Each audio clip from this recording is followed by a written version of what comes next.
What's up, dedicated Dragon Ball denizens? We're back with another episode of the Hawks Dragon Ball Nest. And we've got part 2 of our How to Play Fusion World videos. This time we're going to be getting in depth into battling, how to battle, what the phases are, what to do during each of those phases, and a little bit of tips and tricks and some examples of what to do during it. So, before we get into it though, don't forget to hit that subscribe button, smash it down if you want to become part of the Hawks Nest, where we are just a fabulous flock of folks who are fearless in our pursuit of peak performance.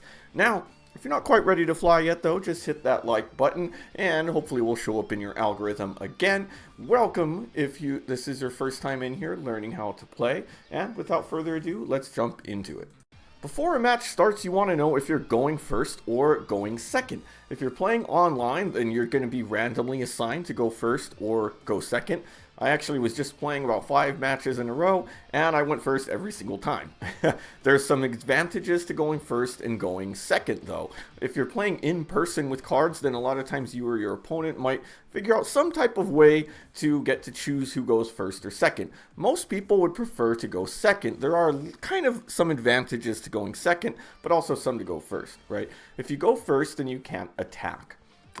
Because you are first, your opponent can't really do much to defend against it, and it gives you an extra turn in many ways. And you get 1 charge, so you're able to charge a card from your hand to your energy, which we'll talk more about later on. But it does give you kind of that advantage of potentially having 1 charge ahead of your opponent, so there is the advantage of going first. Now, if you go second, you get what's called an energy marker. And an energy marker is free. It gives you one-time use energy, basically, that when you use it, it goes away. So it's a way to even out the differences between going first and second in terms of energy, and you can use it strategically compared to going first where you don't have that. And this is really the main reason why many people prefer going second. The other part of that is that when you go second, you can attack. Is that good or bad? Not always, to be honest, because a lot of times if you're going first, you want to be attacked anyway so that you can help yourself awaken, but you can attack if you go second, so that is important to know. Next, game phases. There are 3 phases in the game. We have the charge phase, which I kind of just talked about in terms of going first or second. Then we have the main phase, which is really where you get to play all of your battle cards and use abilities and things like that. And then the battle phase, which happens multiple times during a game. As many as you need, potentially based on how many cards you have that can get into a battle. And then after that battle phase, we return to the main phase until we end our turn. Charge phase only happens once, but the main and battle phase are switched between many times throughout the game. And then there's also defense, which is kind of like when you're being attacked, you can defend. Sometimes you'll see up on the screen damage phase. I don't really think that's a phase, but either way, that's kind of how we are. So let's talk about the charge phase. Okay, the charge phase, getting more in depth to it. This is the beginning of your turn. At the beginning of every turn, you're going to draw a card, and then you enter into the charge phase. During this phase, you add up to 1 card from your hand to your energy. So any cards you want, you're able to add to your energy, and then that helps you be able to play more. So basically each turn, as long as you charge a card, your energy increases by 1. You really need that energy to play cards from your hand, right? So very important. Now thinking about what do I charge and what don't I charge. So I've got some cards up on screen that you're usually not going to charge, which are similar to some cards we saw last time, right? Now, first off, your super combos. You only get 4 super combos in your deck. You do not want to charge these cards ever, no matter what. If you somehow get down to 1 card in hand, which is a super combo, you do not want to charge. You can always skip the charge phase or basically opt not to charge a card. Usually this will be maybe later on in games when your hand's getting a little bit low, but otherwise you always want to charge something. So a lot of times you're going to get into conundrums. What do I charge? What don't I? So you want to think about things like this. For example, when this cooler deck, right? This particular cooler is kind of the core of that deck, and you want to have that card available at all times. So you're oftentimes not going to charge a card like this, almost never. You want to opt for, especially early in game, just charge some of those lower cost cards that are not going to really get you if you get it charged. But thinking about it at the same time, like if you only have one low cost card and then you're going to charge that card, can you play anything that turn? So think about that and look at your hand and say, how much energy do I have? And then how much energy am I going to use this turn? Because you don't want to spend a turn not using anything. That's a wasted turn. Your opponent is going to play something and really have the advantage on you, right? Other things you probably don't want to charge are things like your double strikers, right? Maybe if you have 2 in hand and you're like, you know what, I think I'm only going to use one of these in the battle, you may opt to charge it. But many times these high cost cards, especially if you're getting them kind of middle of the game or early in the game when you're not 100% sure that you're going to get one later, do not want to charge these. So those are kind of how that works. And right here we have an initial charge. I have to make some decisions here. In this case, I have 2 of these, now 3 of the moon. So that one's an easy decision. And then the first thing I'm going to play is, right into the main phase is going to be my draw card. That is about as good of a turn 1 as we're going to get. Alright, now right here we've got some ideas. We've got 2 energy after the charge. I'm going to charge this Fawusa or whatever his name is because he's a card that just in this deck I don't use often. Now I have 2 energy. Do I want to use Chi-Chi or the Goku Mini? No, I want to keep that energy marker as I mentioned because I want to be able to use that later on in the match. So I'm just going to play a card that is going to cost 1. Alright, and now we're back to this Vegeta battle, where I've got one that I think is a good way to transition from the charge phase and give a little bit of a preview of what it looks like to go into the main phase and have just a quick little battle in there too, right? So, what we're doing here is I'm at 5 life. This Vegeta's at 8 life. Seems like I'm down for the count, but you know, this is kind of how I'd planned it to go so far. He's got 7 in hand, I've got 11 in hand, so that's something to think about. And now I'm going to decide, do I want to awaken this turn? And right, this Vegeta, there is a way for me to do that, which would be with this Gohan. It's a self-awakening card where I add a life to my hand. I also have this artificial full moon out there, and what that does is lets me, if I put an energy into drop during my turn, at the end of my turn I can add an energy to my life. So it's basically a way of recycling energy, which is what this Vegeta does. And then from there I'm able to go and play a card because I'm not quite ready to start attacking and going full out, but I'd like to clear his board. So let's see what that looks like here, right? So over here I'm deciding, what am I going to do? I've got some options. Do I want to charge this one? Probably, because when I put an energy into my drop, the only way I can recycle it is if it's a Saiyan with 3 or more. If you notice down there with that little angel and the halo, I don't have any cards in drop. So now I'm going to play that Gohan, and the Gohan has my ability to add the life to hand, so I'm going to go ahead and do that. Now I can awaken myself. But first, I've got 1 more energy. Do I want to play this Bulma or that one? The other Bulma lets me discard and draw, so I'd like to get myself another Saiyan in my drop, because that's part of how this deck works. So let's throw this Vegeta in there. I already have an artificial full moon. Look, I draw another one. I get myself a stronger Vegeta. Now let's awaken, right? And I draw a Nappa, so kind of cool. Alright, now I'm awakening, get this cool animation. There's Vegeta getting stronger. And you notice this Gohan has 20k. He's powered up because of the artificial full moon. Now, the only thing I really want to do here is just get rid of this guy on his board. So we're just going to attack him. Leave him at 8. You know, it's best sometimes, unless you really want to like go all in, you know, you don't need to. So now I can use my leader ability. This is on our activate main, as it notes once per turn. I'm going to discard one. I'm going to discard that one so that we can go ahead and play another one. Let's play this Nappa, who I don't need to attack yet, so I can use his ability. If I have no Vegetas out there, then I can't attack. Fine by me. Alright, then we'll end this turn. And we get to recycle that Vegeta back to our energy, so now we're back to 3 energy, which I cut beforehand, but it looks like that. Trust me, I ended at 3 energy.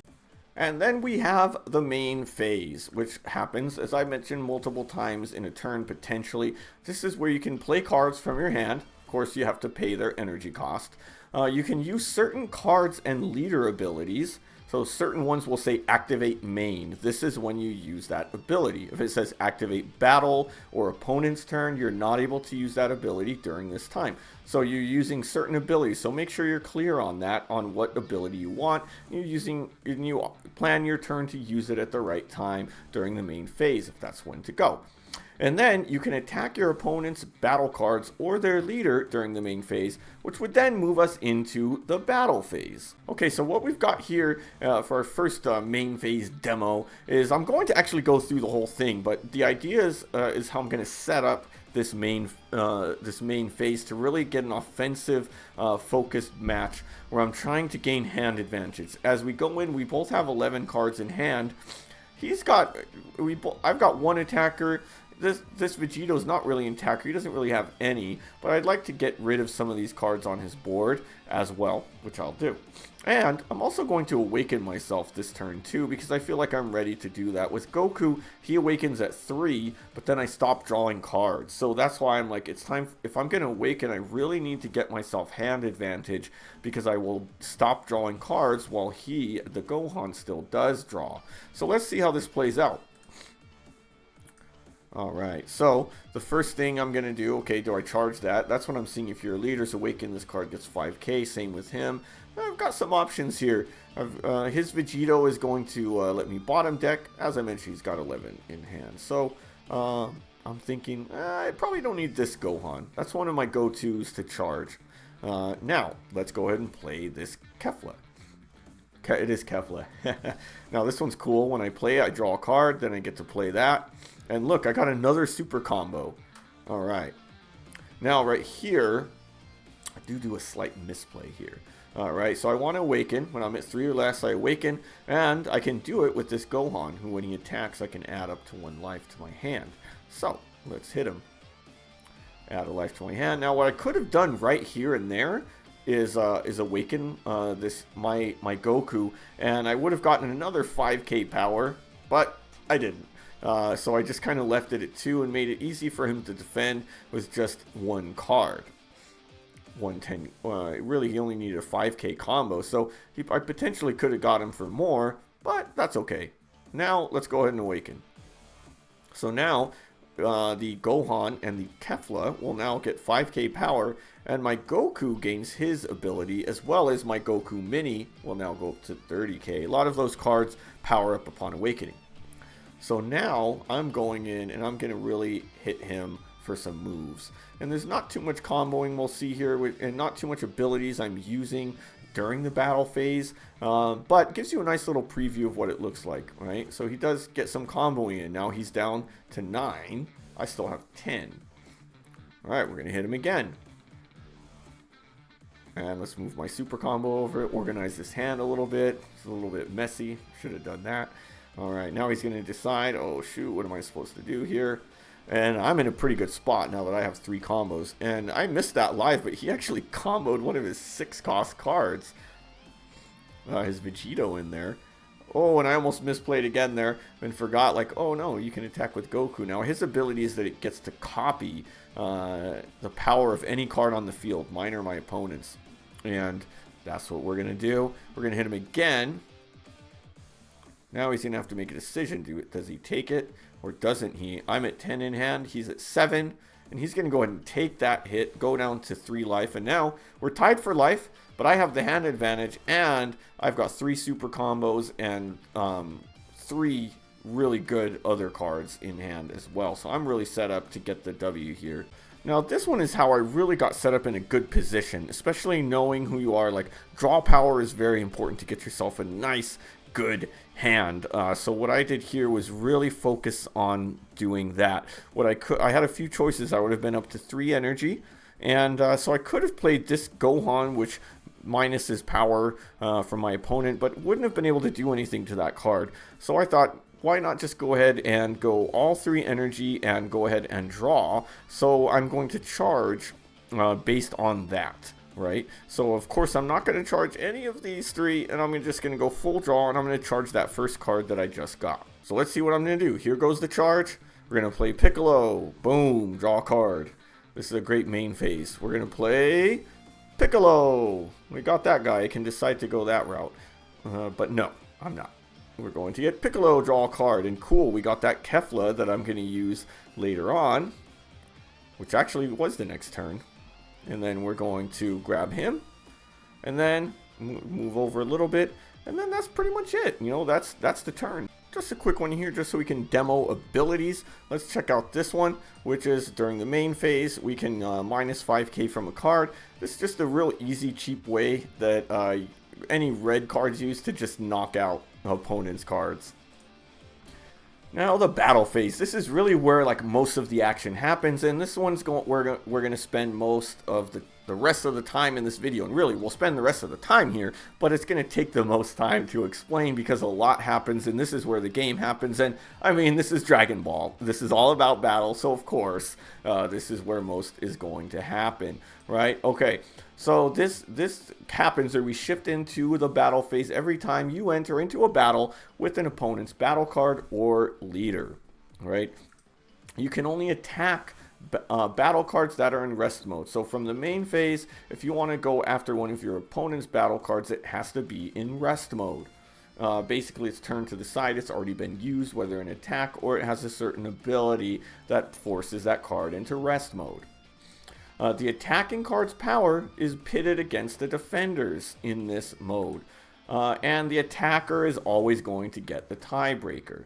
However, we can increase their card's attack power by comboing cards from your hand, comboing non-rested cards from the battle area, using abilities from other cards in the field may sometimes boost or reduce your opponent's card, boost your card, reduce your opponent's card. You can play extra cards from your hand as well. And the attacker, as I noticed, always gets the tiebreaker. So think about that. If you're going to use combo cards and you have enough for the tie as a defender, then you might want to opt out and take it. But if you are the attacker, then you go from there. And then also very important to note that the attacker decides on what power to use first. So the attacker goes, and you have to kind of think about, you know, what are they going to defend and what are they not going to defend against, and go from there, because the defender then gets second. They basically go second to decide in terms of comboing. So once you decide, let's say I've got this Goku over here, he's at 25,000 and I want to attack a 35,000 card.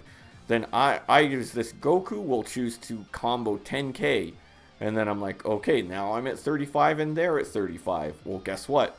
Now they get to decide to add another 10k to their defender. Now that defender goes from 35 to 45 and you lose. You cannot decide as the attacker, you know what, I'm going to throw some more in there. No, you only get that first shot, so make it count. A little bit more on the battle phase.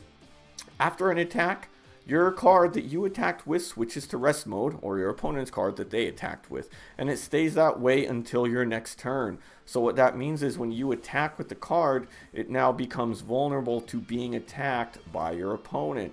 So you want to make sure, if you don't want that card to get knocked out yet, maybe it has a good ability that you need to keep on the field to use it for, then you don't want to attack with that card, or you want to wait till it's ready, because it takes until your next turn to get that card back to active mode, right? And extra cards played, or cards used in combos, and cards that are KO'd go to the drop afterwards. And I mentioned this here because there's nowhere else to really talk about the drop, and it's pertinent, but the drop is basically your discard pile. It's you know, the graveyard or whatever it's called in different games, but that is that. Alright, and this one is a real nice sequence of battles. I'm going to start off, I'm in the main phase where I'm using an ability from one of my cards to lower another card just to get ready for the incoming battles, and this is a very offensive turn. So let's have a look at what this one looks like. So I'm using that one card's ability, the last one I showed from the last battle, which is going to minus 1500.